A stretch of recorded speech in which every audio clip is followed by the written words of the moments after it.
Alpine Liquid Fertilizers is your full season crop fertility specialist from start to finish. Visit alpinepfl.com for more.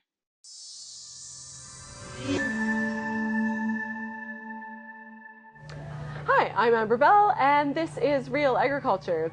I'm here today at Crossroads Conference in Edmonton and speaking with Nevin Rosaasen of Alberta Pulse Growers. So we're going to be talking a little bit about government relations, sort of what's coming down the pipeline, and of course tariffs, because that's top of mind for a lot of people right now. Absolutely. So tell me what some of the hot topics that Alberta Pulse Growers are focusing on are at the moment.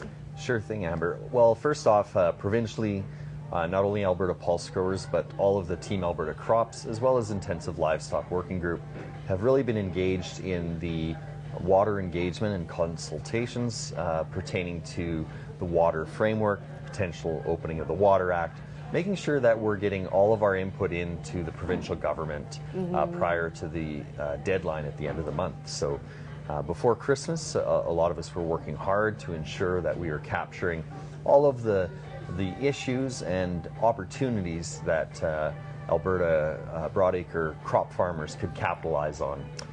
Not necessarily changing the Water Act, but certainly looking at the water policy, wetland policy, and other areas where Alberta farmers don't necessarily have the freedom to operate or can necessarily receive authorization or permission to conduct drainage, other things.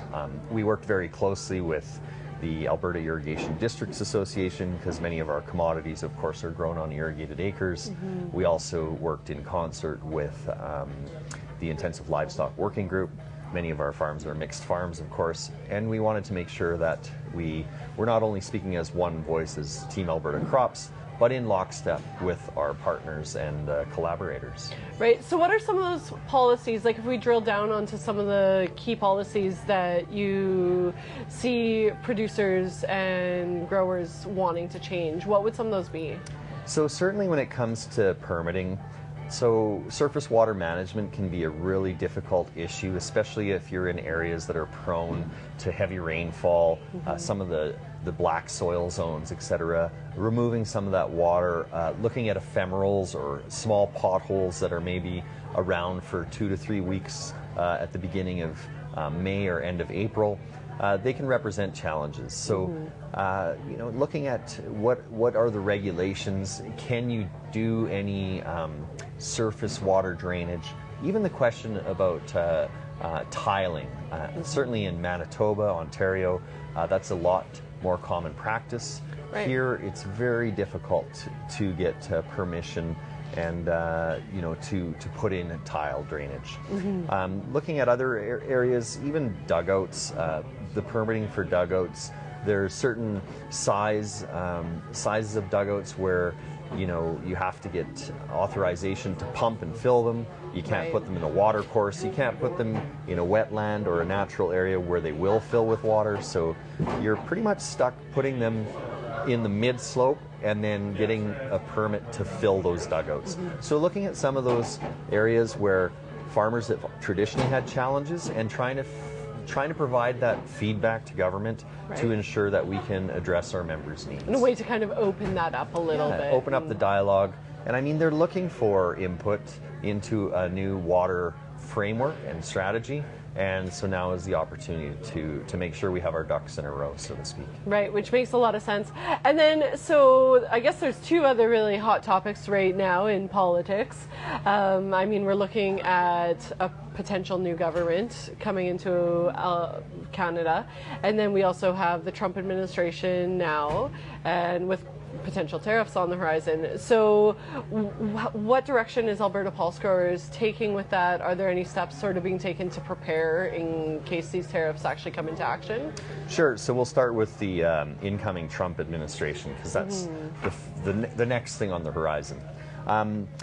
Absolutely. I mean, farmers are concerned, as they should be. A 25% tariff on all Canadian imports will be devastating to the Canadian economy.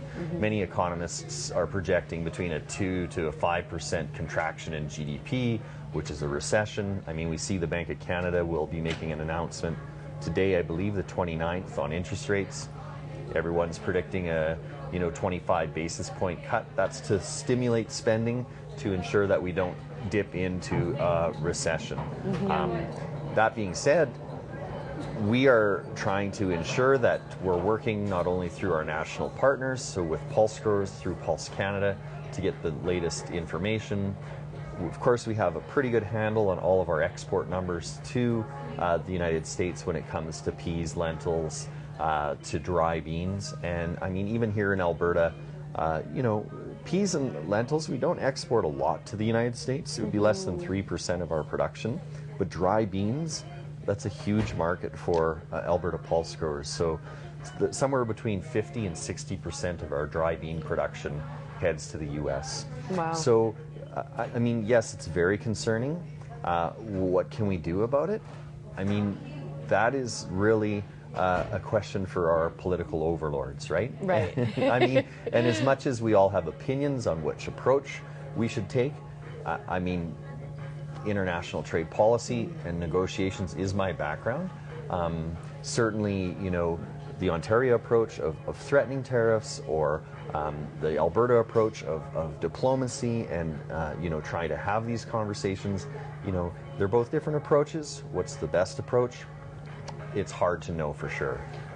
One of the things we will continue to do is to remind our importers that yes, there will be an impact as well on the prices that their consumers pay. But to be fair, I think the largest impact will actually be the farmers who are growing the crops that will be exported. Right. And do you see maybe that this might be an opportunity, or an awareness is there of maybe we need to create more markets here at home?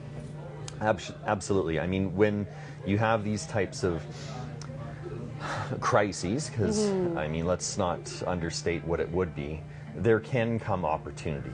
So, I mean, certainly, I think a lot of people recognize that the largest commodity that will be impacted is likely going to be beef from Alberta. Yes. And I mean, as much as we don't know if we'll have retaliatory tariffs that are put in place on corn or dried distillers grain, but that could represent an opportunity for some more barley, some more peas or faba beans perhaps into feedlots. But we need to make sure that our beef industry can survive. And certainly it's going to impact a lot of packers south of the border. So it's so interconnected, the trade, not only in our cattle markets, but also in the trade flows. I mean, we've known for years that we need to diversify our trading partners. Certainly in the pulse industry, China, India, and then the U.S. is our number 3 destination. So we absolutely need to start and continue to look for ways to diversify where our raw products are going. If we can indeed attract more value added, can we look at more pet food markets? Can we build a local aquaculture market? I mean, that's for people whose pay grade is well beyond mine.